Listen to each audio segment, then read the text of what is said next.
Stavili karte na sto, Dragana priznala da nije zaljubljena u Tomovića, onda je Fetić rekao svoje. Tokom dana došlo je napokon do obračuna Dragane Mitari, Edisa i Fetića. Naime, njih dvoje su doručkovali te su odlučili da porazgovaraju o njihovom odnosu koji je dodatno zakomplikovao Vladimir Tomović nakon što je priznao da ima emocija prema zadrugarki.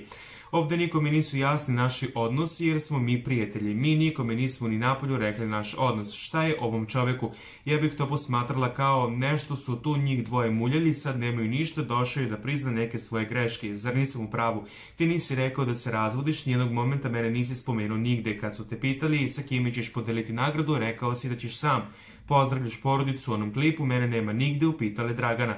Ma jok, ne deluje tako, budala, zafrkava se, napolju se već sve zna, sigurno izjavio je Marko. Sad ću ti pokazati šta se dešava, to je ono što nije dobro i ja nisam P. Treba da me pustiš i da se povučem, ali da ne bude posle zašto si otišao, razumeš? Daj da jednom završimo sa tim. Nećeš praviti debila od mene, ako smo došli da budemo zajedno, onda ćemo biti zajedno, ako nismo, onda se ja povlačim, to je vrlo jasno. Ali ja ću sve to rešiti, znaš da ja uvek sve rešim, izjavio je Edis, pokazivajući da Dragani neko soli pamet. Očekivala sam da ćemo biti zajedno u ovom realitiju, ali tu se desilo šta se desilo. Ti si se deklarisao kao oženjen, ubacila se zadrugarka.